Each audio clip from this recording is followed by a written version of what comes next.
une équipe à deux visages ce soir et une belle réaction en deuxième. Je pense que c'est sur ça qu'il faut construire et ce qu'il faut retenir de ce match-là, même s'il ne faut pas occulter la première mi-temps et ça nous permettra d'être exigeants cette semaine pour tenter de faire un résultat à 9h. Justement, cette première mi-temps, on va quand même un petit peu en parler. Deux visages, surtout un qu'on a vu malheureusement pendant presque la demi-heure entre la dixième et la mi-temps. Ça a été très compliqué. Est-ce que vous arrivez à l'expliquer là, à chaud Non, je sais pas, on avait mis l'accent cette semaine et encore à la causerie d'Alex sur l'entame de match et l'entame elle est bonne. On n'avait pas précisé aux joueurs qu'il fallait appuyer pied au plancher sur le reste de la première mi-temps. Donc voilà, écoute, on fait quand même une première mi-temps, même si on subit et on est dominé par Nice qui est venu décomplexer, et chapeau à eux parce qu'ils ont fait une vraie première mi-temps de qualité. Mais nous, ça nous a permis aussi de se retrouver sur l'état d'esprit, la défense. On a passé, à la mi-temps, on rentre avec 30% d'occupation et 30% de possession. Donc on a passé la mi-temps dans notre camp, mais à défendre et plutôt bien le faire. Il y a un essai On a plié encaissé à sans 13. rentre et on encaisse l'essai à 13 à force de plier. Bon, tu finis par craquer, mais voilà, on va l'analyser parce qu'à chaud, c'est toujours, c'est jamais simple, mais tout n'est pas à jeter, même sur cette première mi-temps. Ça a un peu tremblé dans les vestiaires quand même, ou il y avait besoin de remonter un petit peu Ouais, de mettre le curseur? un petit coup de rappel. C'est Alex qui l'a donné. Les mecs étaient conscients de toute façon, hein, ils sont aujourd'hui, ils sont responsables, hein, du projet. C'est eux qui font la perf enfin, c'est eux qui la décident. Donc ils sont conscients quand ils font pas une bonne presta. Enfin, vous demanderez à Massimo et à Max juste derrière, mais quand on fait pas une bonne première mi-temps, on le sait, hein. Donc la chance qu'on a, c'est de tourner à la mi-temps en faisant une première mi-temps, comme tu l'as dit, en deux temps, avec 7 points d'avance. Euh, on a été plutôt dominé sur notre ligne d'essai. Bon, il y a eu des essais refusés, mais je pense qu'on n'a pas triché, on s'est envoyé. Et la deuxième, après, elle te permet voilà, de montrer un petit peu toute la qualité de cette équipe, quoi. Ouais, vous retrouvez l'appétit en deuxième mi-temps, d'entrée en plus, avec des contre-rucks, des contacts un peu plus peut-être saignants. Vous marquez 5 essais aussi dans cette deuxième période. Voilà. Bah ouais, tu viens de le résumer, c'est bien, c'est chouette. Quand on a le ballon et qu'on y met l'intensité nécessaire, franchement, je trouve, en tout cas, c'est peut-être chauvin de le dire, mais qu'on est dur à jouer. Dès qu'on a les ballons et qu'on est connecté, on est efficace. Le banc aussi à la mi-temps, il y a eu beaucoup de changements, a fait énormément de bien, je crois, a donné un second souffle aussi à l'équipe. Voilà, donc cette deuxième mi-temps, elle est vraiment de qualité. Mettre 5 essais en une mi-temps, même si c'est le dernier du championnat qui arrive et qui a fait, je le répète, un super match ce soir, ils ont rien triché, enfin ils ont pas triché, ils n'ont pas truqué le championnat en venant faire tourner. C'est une vraie deuxième mi-temps de qualité. Voilà, c'est dommage qu'il n'y en ait qu'une sur les deux, mais on va retenir les 5 points forcément ce soir et continuer de regarder en haut. Vous avez eu du temps cette saison à lancer des séries de plus de 2 victoires de suite. Là, vous enchaînez une quatrième victoire de suite. C'est la cinquième fois, je crois, de l'histoire du SA15 qu'il y a une série de 4 victoires de suite. Tu as dû connaître les 4 précédentes. Ça veut dire quelque chose aussi de cette équipe de pouvoir enchaîner maintenant, en plus presque au meilleur moment de la saison, j'ai envie de dire. Ben, je crois que c'est aussi ce qui montre la qualité du groupe et la profondeur de l'effectif. C'est une des clés de la réussite de cette saison. On a un vrai groupe de 45 mecs euh, qui se bataillent à la place de titulaire le week-end. Ça crée de l'émulation au sein du groupe. On a la chance de peu avoir de blessés par rapport à l'année dernière à la même époque. Donc, même quand on arrive un peu à faire de la rotation, on maintient un niveau de performance match après match. Donc non, c'est chouette, il faut continuer parce que le championnat n'est pas fini. Alex l'a dit dans le vestiaire, on est dans le bon wagon, maintenant il faut y rester, quoi. Vous grappillez un point à Béziers et à Colomiers qui ont gagné ce soir aussi, mais sans le bonus. Colomiers a pris le bonus. Colomiers a pris le bonus. Ouais, Colomiers a pris le bonus. D'accord. J'ai regardé juste avant. Ce qui est bien, c'est que on a breaké sur Montauban, on est à 6 points en les ayant battus chez eux, en les recevant dans 2 semaines. Donc on a notre destin en main, voilà. Maintenant, ça tient qu'à nous de rééditer la performance de la deuxième mi-temps, éviter celle de la première. Et puis jouer les matchs pour les gagner. Je crois que le groupe a vraiment de l'appétit. C'est eux, hein, qui ont déterminé l'objectif d'être dans les 6 dès le début de saison. On est sur la bonne voie. Voilà, il faut insister. On se répète tous les 15 jours quand on voit cette ambiance à Chanzy, mais ça fait encore quelque chose ce soir là d'avoir ce Ouais. stade archi comble. Bah ouais, forcément. Ça fait longtemps, hein, qu'on n'avait pas eu match après match comme ça Une influence pareille, Mathias me disait juste avant le match enfin avant la conf de presse, pardon, que avant le match, il y avait encore des gens qui attendaient devant les guichets pour rentrer. C'était blindé, le pesage était rempli, les tribunes aussi. Vous demanderez aux joueurs comment c'est de jouer devant un stade plein, mais c'est, je pense, galvanisant. Est-ce que le fait quand même de sortir avec ce match qui vous laissera peut-être quelques petites points d'imperfection, mais avec 45-14 ce score, 7 essais à 2 je crois, ça montre aussi voilà, que d'une, il ne faut pas faire la fine bouche, mais de deux, il Ouais. y a une marge de progression même en plus de ça. Oui, oui. Après, comme tu l'as dit, il ne faut pas faire la fine bouche. Je crois que des victoires bonifiées, même cette saison où on est plutôt dans le bon wagon de tête, on n'en a pas eu beaucoup.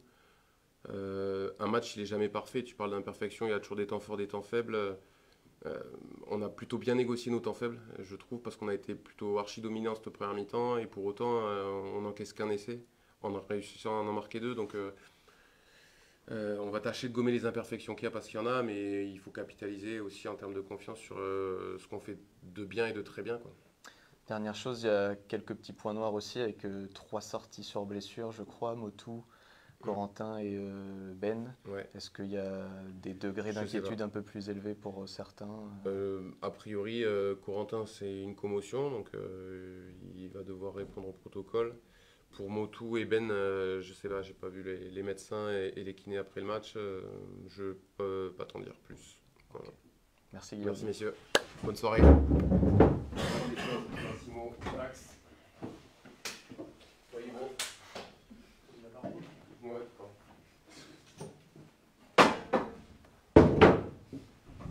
Bonne soirée messieurs, merci beaucoup. Bonne soirée Guillaume.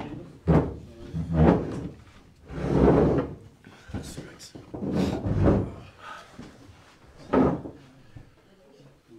Quand tu veux. Massimo, Maxence, même question qu'à Guillaume pour commencer. La mission est accomplie avec ces 5 points, le bonus offensif, même si tout n'a pas été parfait, c'est ça qu'on retient.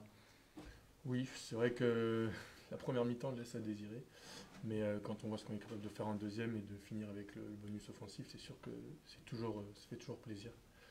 Et voilà, ça valide aussi la victoire à l'extérieur de la semaine dernière, c'était important, parce que faire une victoire à l'extérieur mais perdre après à domicile, ça aurait tout gâché. Donc cette victoire bonifiée, elle est très bien, mais elle valide surtout aussi la victoire à l'extérieur de la semaine dernière. C'est un luxe, Maxence, de se dire que la victoire n'a pas été parfaite, mais qu'il y a 45-14 quand même au tableau d'affichage. Je sais pas si c'est un luxe, je pense qu'aujourd'hui on est ambitieux, on a envie de jouer le haut du classement, donc je pense que c'est avant tout de l'exigence.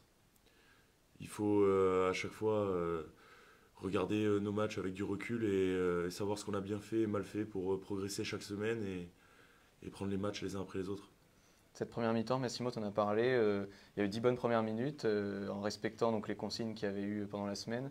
Et ensuite, comment on explique ce trou d'air d'une demi-heure en première période? Bon, je pense qu'on a baissé un peu en intensité, on avait moins de ballons, les seuls ballons qu'on avait, on les échappait. Enfin, et après, on n'a pas réussi à sortir de notre camp proprement. Donc tout ça mis bout à bout fait que c'est vrai qu'on a subi énormément pendant les 30 dernières minutes de la première mi-temps.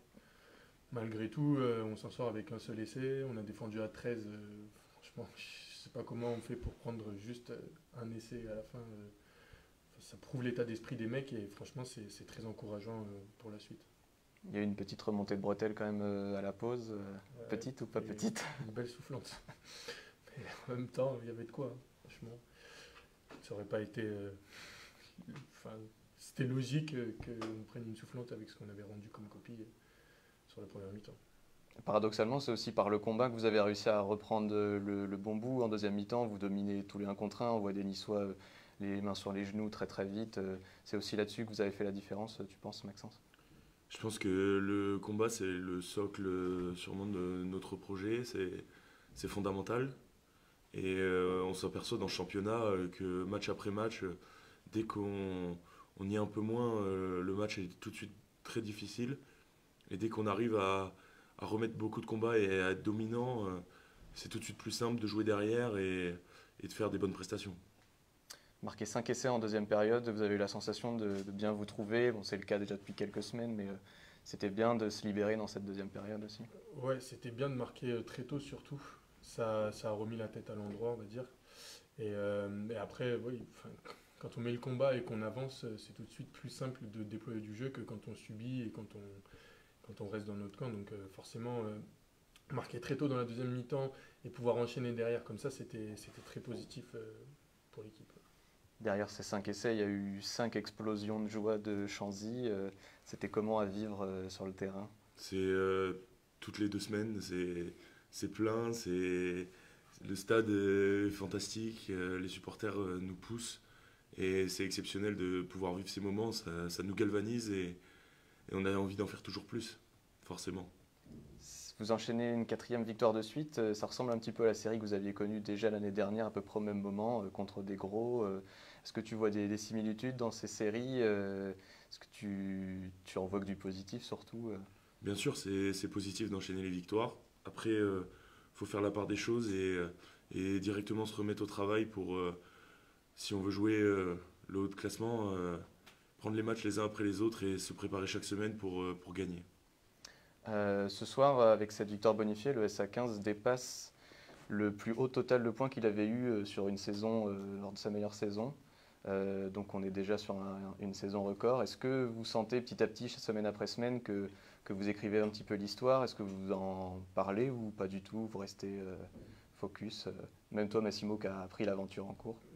On n'en parle pas plus que ça, mais c'est vrai que les ambitions sont hautes, donc forcément pour atteindre ces objectifs, il faut se donner les moyens. Et franchement, avec l'équipe qu'il y a moyen de faire des grandes choses. Donc c'est une super saison, mais elle n'est pas encore terminée. Et on sait que dans ce championnat, ça peut... enfin, vous voyez, là, on vient de faire une série de 4 victoires, ça nous a placé 4e. Il suffit qu'on perde 2 matchs et on peut repasser 6e ou 7e parce que c'est très serré. Donc comme l'a dit Maxence, il ne faut pas lâcher, il faut rester très sérieux dans le travail et essayer de gagner le plus de matchs possible pour engranger le maximum de points avant les phases finales. Et qui sait, peut-être jouer un barrage à domicile ou voire plus, ce serait top. Comment vous êtes en sortant des matchs à la fin maintenant que la saison s'approche de la fin? Vous essayez de chercher les infos, qui a gagné où parmi vos concurrents le plus vite possible ou pas forcément là? Je pense que dans un premier temps, on se concentre sur nous. Et forcément, dès qu'on sort du terrain, quelques instants après, on regarde ce qui s'est passé sur les autres terrains parce que on le répète, mais on a des ambitions et il faut que d'abord se concentrer sur nous pour atteindre nos objectifs. C'est très serré, donc forcément, il faut regarder ce que les autres font. C'est une bataille acharnée. Donc forcément, on est intéressé par les résultats des autres. La tête va vite se tourner vers Nevers ou vous allez prendre le temps de profiter quand même un peu ce week-end? Bon, on va profiter comme après chaque victoire. Et de toute façon, on revient dès dimanche. Donc là, bien se reposer demain, profiter ce soir. Et dimanche, revenir au travail pour faire une grosse performance à Nevers. Merci messieurs. Merci.